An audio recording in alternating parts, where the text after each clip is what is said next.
Hi, I'm here with Danielle Skeleton, who has a 17-year-old autistic son who is nonverbal. So the first question is about family structure. How do you do daily activities such as making and eating meals, watching TV, and doing the laundry with Gabe, and how do you get him involved in these activities? Gaby doesn't watch TV. He has never watched TV. He does watch short videos on his iPad, so he'll walk around with those and listen to music.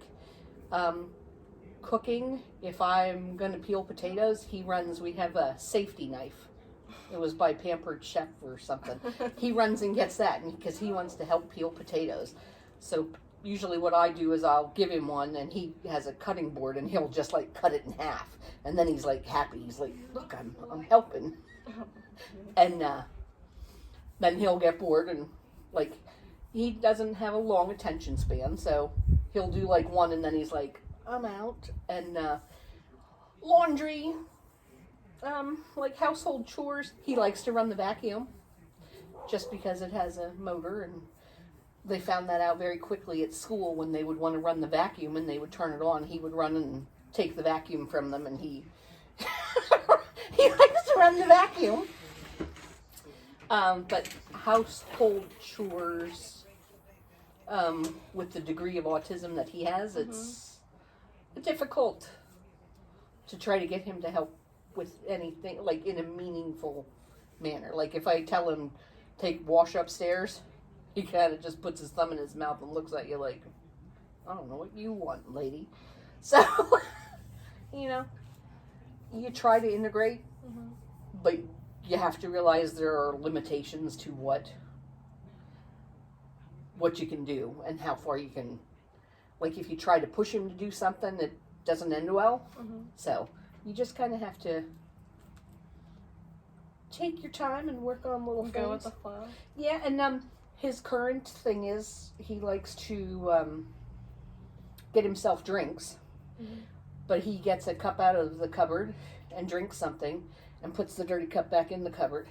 He doesn't know that the dirty cups go in the dishwasher. He thinks they go back in the cupboard. So, and trying to get him help with dishes. If I tell him to get the dishes off of the table, he'll get the dishes off of the table after we've eaten, but he puts them back in the cupboard. So you're thanks, Bob.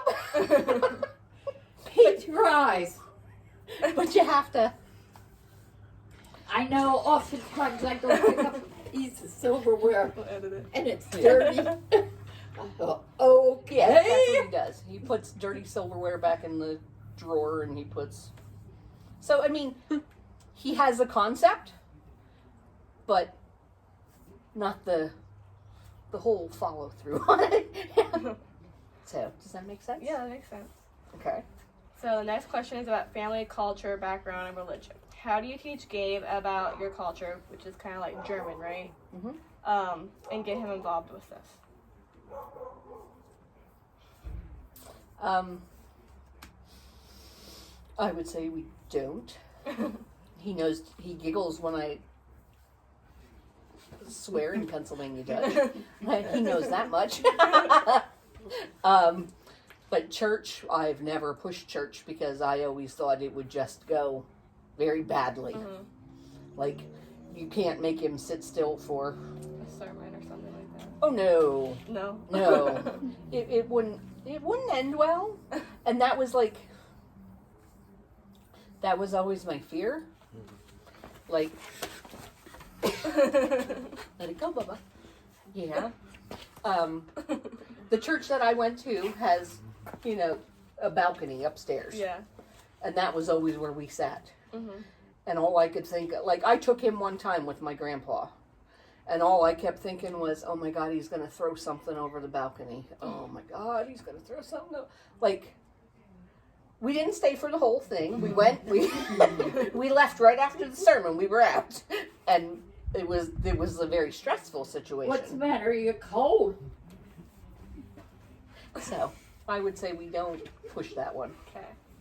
So the next question is about your work and home balance. So working home due to the pandemic, how did you balance work and Gabe at home? That ain't an easy project. Oh, good God.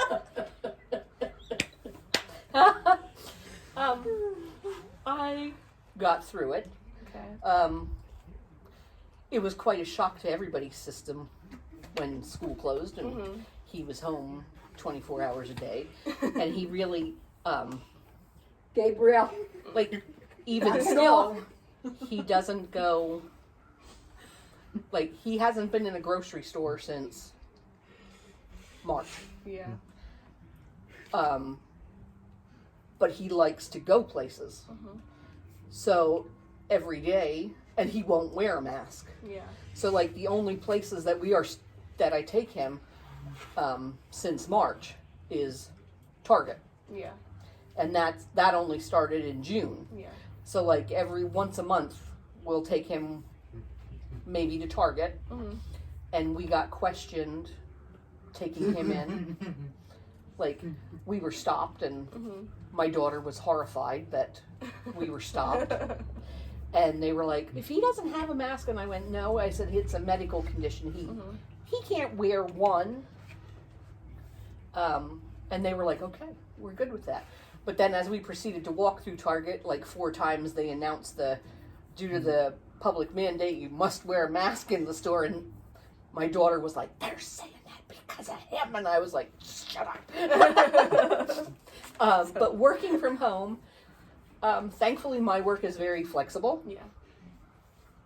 So as long as you get your work in, they didn't care what time you did it. Mhm. And it's still that way, which is good. Yeah. Gabriel. So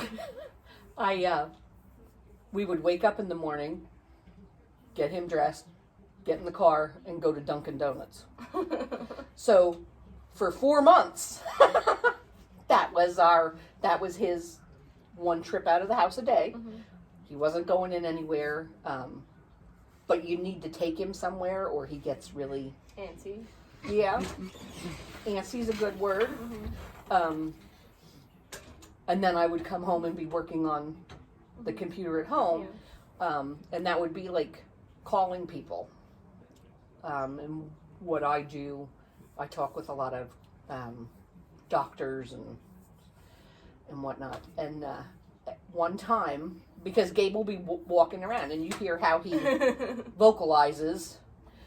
So he's walking Don't you around. lock that door. And I got done with the telephone conversation, and the lady on the other end said to me, can I ask you where you are?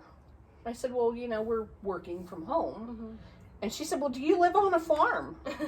And I said, no, I don't live on a farm. When you're not outside, I went, no, I'm sitting in my dining room. And she goes, well, do you have a cow in your house? And I was like, no, I do not. What I have is a 17-year-old nonverbal child that is running around here making noises. And she went, oh, I'm really sorry, I shouldn't ask that. And I'm like, it's okay. So, people can hear him, and Mhm. most people just, like, that was the only lady that asked, and I'm pretty sure she'll never ask anybody a question like that again in her life. But, so it has been a challenge, but it's, you work through it. I've been on conference calls and Zoom calls where he has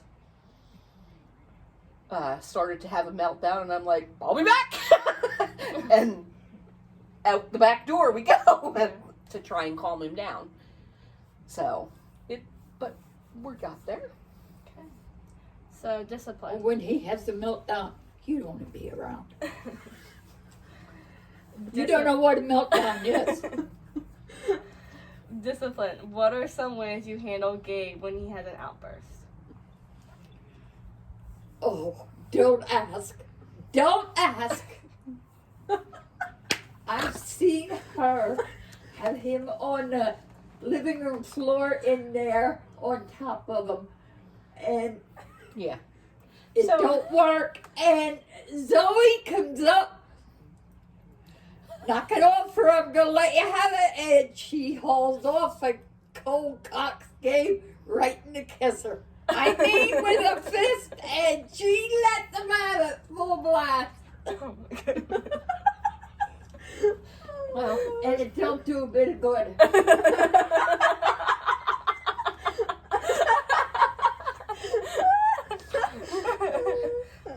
this one, right? Yeah, that's good.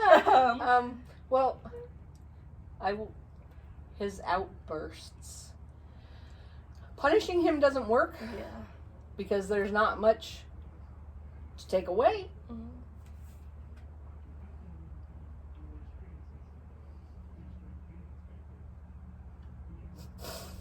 See, and his outbursts get really bad sometimes. Real bad. I've lost a lot of clothing. He bites her. Terrible. He bites, he headbutts. That blood comes.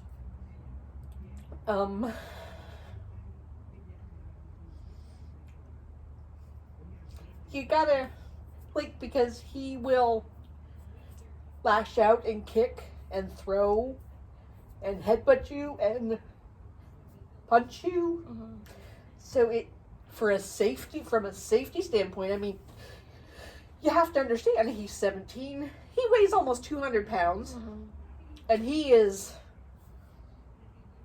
like the Incredible Hulk. He does everything but turn green. Yeah. I mean, his father also has Parkinson's. Mhm. And he has learned that if he can get his dad off balance, he can take him.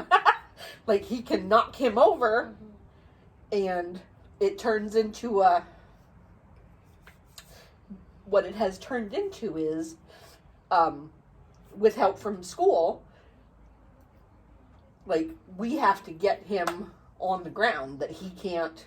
So it turns into when he starts one of a really bad meltdown, it turns into you have to kind of, like, I start off, like, he's on medicine now that seems to work pretty good. Yeah. So, I mean, the outbursts have, like, it used to be like twice a week.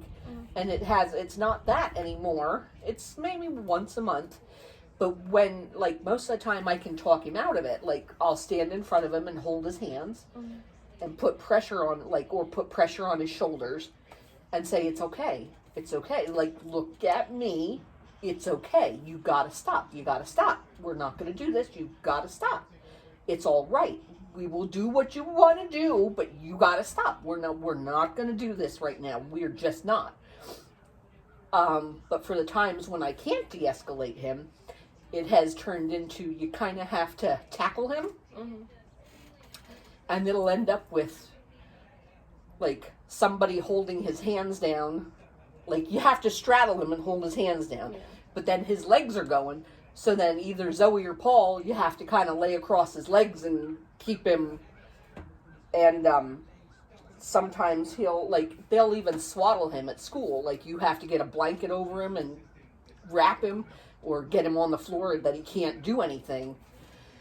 And then he'll bang his head and scream and yell. Well, scream, as Yeah.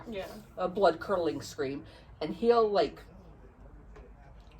rip your like, if he can he'll scratch. Like, if you don't have his hand, if his hand is loose, like, he will grab whatever he can with his hand, and, like, you'll have black and blues and scratch marks and stuff. So, I mean, he's very trying.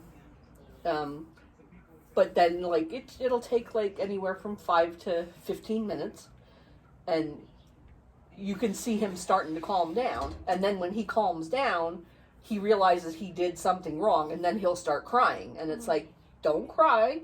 It's all right, but you gotta stop.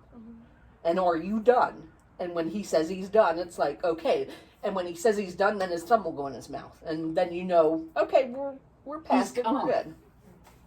But, so, like, you can't discipline him for that, because it's something in his brain that he can't help it, like, you know. So, consequences, it wouldn't work. So, yeah, discipline doesn't work for him. So the next There's question. no way you can discipline. Sorry to make you cry. His Oh no, it's strength is okay. unreal. It's just, you know, I've seen him pick up a recliner and toss it across the room. other people don't realize, you know, what. Yeah. I mean, at school, he got mad at school, and he got away from them, Yeah. and he ran into the room, and he picked a TV, like it was a CRT, like TV, you know, the big one. Yeah. Picked it up off of the stand and tossed it.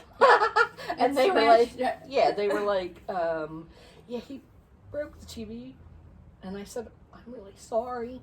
I have one. I'll send it in. And they were like, what kind do you have? And I said, you know, flat screen. And they're like, yeah, no, those don't work here. I'm like, no, that would be broken right away. So, but thankfully his, like, where he goes to school, they're very good with him. Mhm. And they've walked us through, like, how to hold him down. Mhm. So, yeah, he's a challenge. So for education, how do you help Gabe develop skills that will help him advance mentally?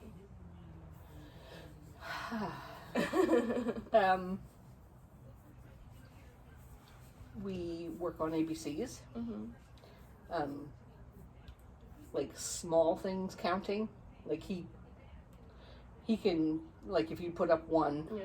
and you ask him which is 1 and which is 2, like he can, but to develop, like he's always going to be like Yeah. a toddler. Yeah.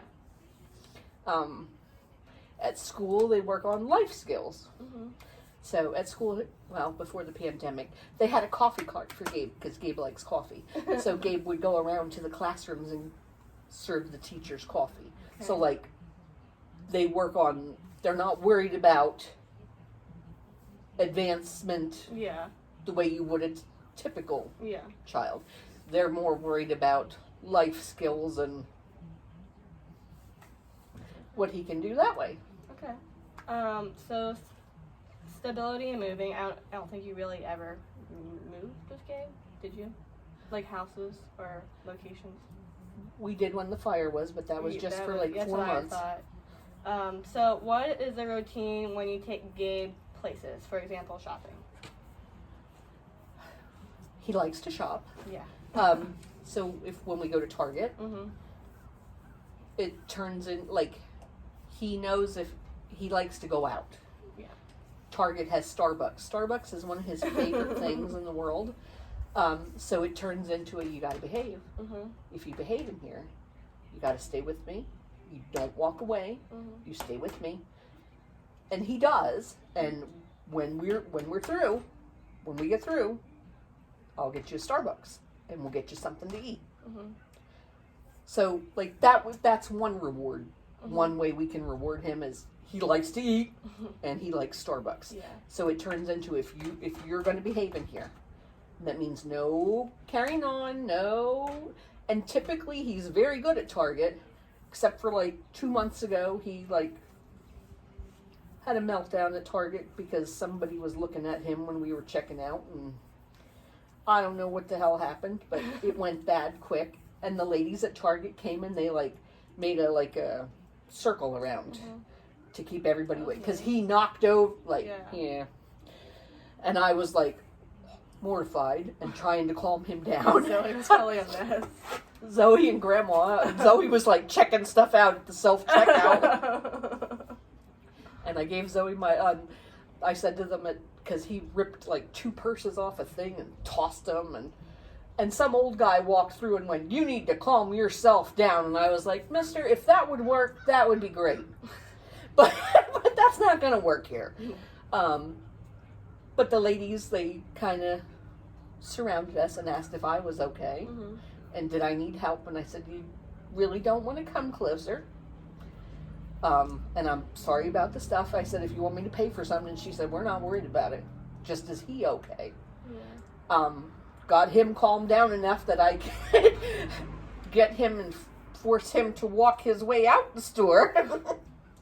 And then he was calm out in the car. I don't know. Him and this man were looking at each other and it went downhill from there. So I don't know what It was nice for them to help them too. Yeah, so I mean he's generally very good, and if you tell him you're going out to eat, he likes to go out to eat. Yeah. So he's always good when you go out to eat. He will sit and be a perfect gentleman until he's done eating, and then it turns into a which is the I want to go. Yeah. I've had enough here. I've done what I wanted to do. Mhm. Now we need to go. Yeah. Okay. Yeah. So next we're gonna talk about some joys and challenges. Can you think of 3 joys and 3 challenges about having Gabe as a son?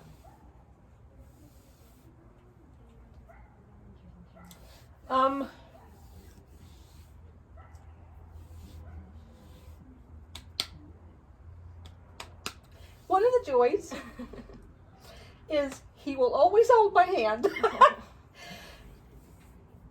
Kids grow up and they go off. Yeah. When he's nervous, like he had to go to Hershey for testing last week or the week before, and he was nervous, and he right beside me and holds my hand as tight as he can, and that's how we walked into Hershey, and that's how we walked out of Hershey. And I actually had some black lady say, "Look at that boy. Look at that grown man holding his mom's hand. You just keep doing that, baby, because your mama loves you." So, I mean, that's a good part, is because he is growing up, but he'll always hold his mom's hand.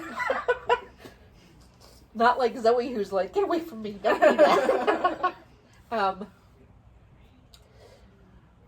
Just to see, like, the joy in his eyes when he is doing something that he likes.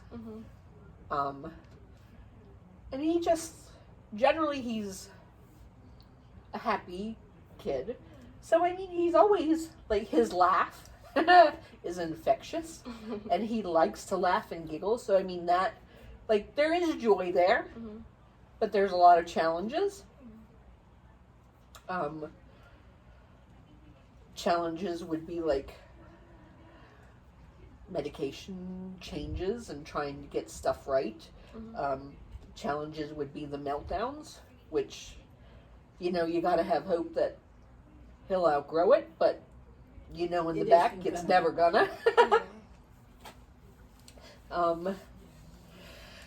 And the other challenge, like the other challenges,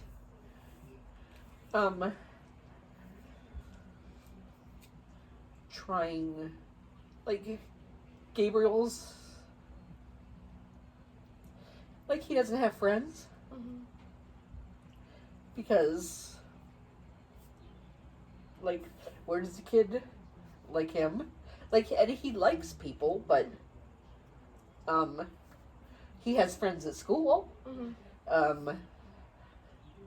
But, like, most autistic kids could care less if somebody else is there with them or not. Yeah. Like, he's the oddball for autistic. Most autistic kids like to be by themselves, don't want any interaction, don't want to look, don't want to nothing. Gaby seeks out interaction. And when he sees kids, like, if you go somewhere, he tries, and they're like, kids are mean. Yeah. Thankfully, all the schools he's gone to, the kids have all been great. But, you know, in real life, like, kids aren't like that. That's just at school. But, I think I got 3 there, did I? Yeah, you did pretty good. Okay. So the last question's about stress. What do you think is the most stressful with Gabe and his autism? The most stressful. Fighting with schools over education. Fighting with doctors over medication. Like, at one point, he was on the same medication for 5 years, and they kept upping the dose and upping the dose, like, to try and control him. And after 5 years, like, the doctor's yelling that he's putting on weight. And I'm like, they wanted me to put locks on our kitchen cabinets to keep him out of them. put locks on the refrigerator. And I'm like, that is not an answer. Like, I'm not, well, you need to restrict his access to food. And I'm like, he eats. Mhm. But he doesn't overeat. Mhm. Well, he must be. That's why he's putting weight on. So finally, after 5 years of up the dose of medicine, up the dose of medicine, up the dose of medicine, she goes, well, maybe that medicine doesn't work for him. Maybe we should do a genetic test to see what works for him. You couldn't have offered this 5 years ago? Yeah. His medication got changed because what they had him on and kept upping the dose was not genetically suited to work for him at all. Mhm. And it also put weight on. Changed in medications, he lost 35 pounds. Like they had us going to a heart specialist, a pediatric cardiologist because he's putting weight on. They had us going to dietitians and nutrition, and I'm like, really? Come on. And then they come up with, yeah, that medicine wasn't suited for him. And all I could think of, and you didn't offer this 5 years ago. Like, you didn't know that test was there 5 years ago, and you could have made life a lot simpler. Yeah. Yeah, they So- have them running to doctor after doctor. So it's a lot of, like that, fighting with schools. Like our school district, Mhm. when Gabriel started school, they could tell me that they couldn't school him, Mhm. but they didn't know where they were going to put him. So we had to do a meeting with the school psychiatrist or psychologist, I don't know. And I went 2 weeks and still nobody answered me. So I called her and she said, well, my report's going to say he should go here. And I was like, okay. Oh, there's Comcast. So when I called the school, the guy at school, the special education person at school, was like, oh, well, she had no right to tell you anything. Mhm. Excuse me? So we had a meeting with all of them there, and he said, well,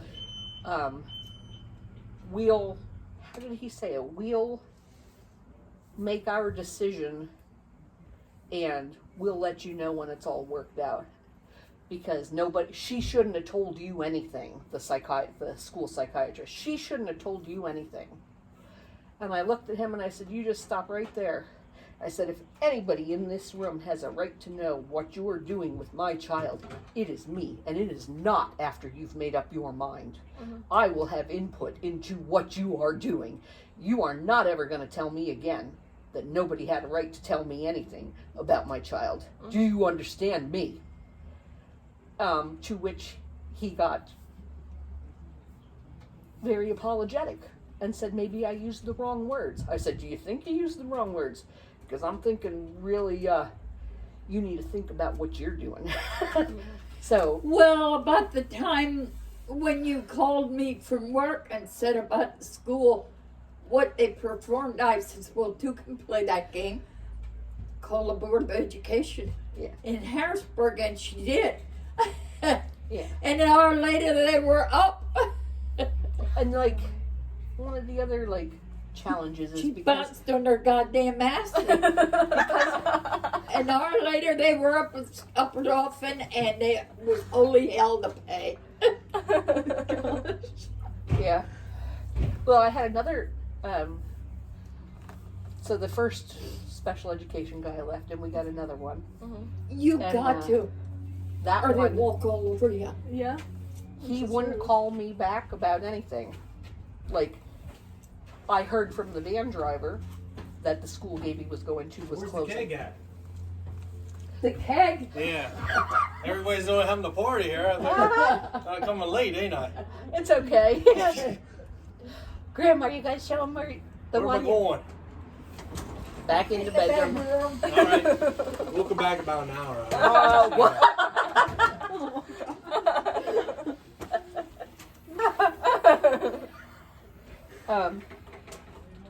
That guy, when they did that, like Upward often hadn't, it was the end of the school year, Mhm. and Gabriel went to an intermediate classroom. Grandma heard from the van driver when Gabe got dropped off. It was like the third to last day of school. The van driver says, where's Gabe going to school next year? And she says, what do you mean? Well, that classroom's closing. All the kids got to go somewhere else. Where's he going? Nobody told us anything. So I called Upper Dauphin 5 times the next day before lunchtime, and the guy wouldn't call me back. So I called the 6th time, and the secretary answered, and she was like, oh, I'll have him get back to you as soon as he can. I said, well, okay, here's your ultimatum. Either he calls me back by 1 o'clock today, or I will be leaving Harrisburg and I will be parking behind his little Mercedes CLK coupe. And he won't be leaving that parking lot until he talks to me. There is his ultimatum. I need to know. And when he got on, he also said that the van driver had no right to tell me anything. I said, well, at least the van driver had the balls enough to tell me the school was closing, because obviously you didn't. Where's Gabriel going? So, yeah, fighting with schools, fighting with doctors, the challenge it takes on a family.